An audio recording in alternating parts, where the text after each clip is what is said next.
Esse livro é muito interessante, foi escrito por um judeu norte-americano, um grande pesquisador, Norman Finkelstein, e ele investiga com muita propriedade como que o sionismo foi se apropriando do Holocausto, do assassinato de 6 milhões de judeus durante a Segunda Guerra Mundial, como um álibi para que o Estado de Israel pudesse fazer o que quisesse, para que os sionistas pudessem fazer o que quisessem, né? Colocando os palestinos naquela trágica situação de serem as vítimas das vítimas, né? Então, o Finkelstein, nesse livro, ele mostra as entranhas dessa indústria do Holocausto, porque ela envolve indústria cultural, filmes, livros, músicas, simbologia, criando uma espécie de direito inalienável do sionismo de pintar e bordar. Ou seja, é como se o sionismo tivesse um crédito que pudesse usar na operação de ocupação e limpeza étnica da Palestina.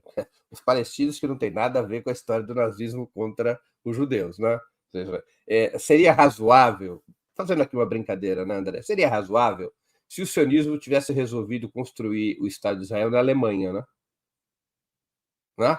Já que os nazistas fizeram, então o sionismo deveria criar uma força de ocupação e criar para que o Estado da Alemanha fosse, para que o Estado de Israel fosse construído no território alemão. Aí, ok, né, a conta fechava. Os alemães apoiaram o nazismo matou 6 milhões de judeus, o Estado de Israel vai ser construído na Alemanha, expulsando os alemães, porque eles têm que pagar a conta pelos 6 milhões de judeus assassinados. Aí a conta fechava, na minha opinião. Aí eu diria, tô nessa. Eu, sinceramente, eu diria, aí sim, tá ok. Os alemães têm que pagar essa conta. O Estado alemão tem que pagar essa conta. Faria sentido. Claro que isso é uma fantasia, né? Evidente que isso é uma fantasia. Agora, os palestinos não tem nada a ver com essa conta, né?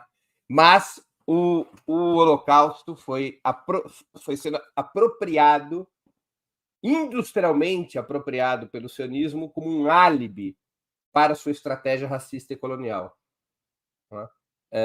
E foi se desenvolvendo uma grande operação de propaganda, uma grande operação cultural que reforçasse permanentemente esse álibi.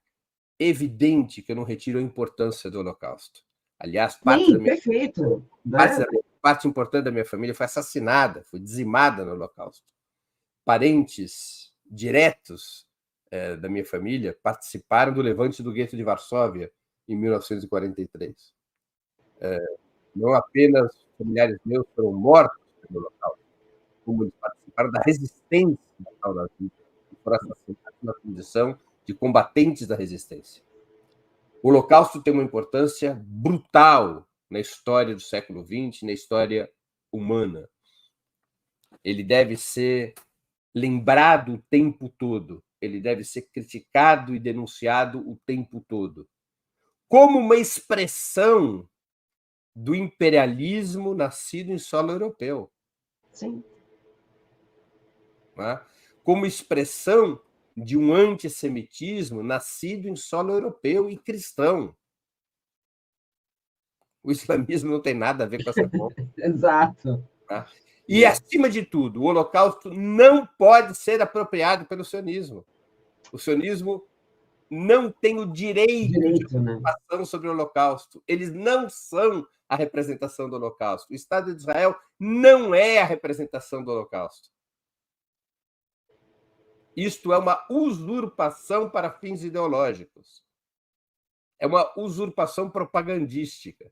E isso é o que o livro de Norman Finkelstein denuncia. E isso é um dos pilares do discurso sionista, ou seja, essa relação com o Holocausto, essa utilização do Holocausto como justificativa para qualquer crime na estratégia de ocupação da Palestina, não na estratégia de ocupação da Ucrânia. Porque foi usado exatamente nesse contexto. Ele é usado como justificativa para o Estado de Israel. E lembrando que o autor também é um judeu que perdeu familiares no gueto de Varsóvia. Então, é isso que você colocou, né, Breno?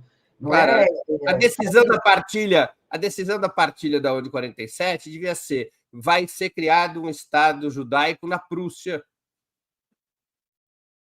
uma parte do território alemão será cedido para a criação do Estado de Israel.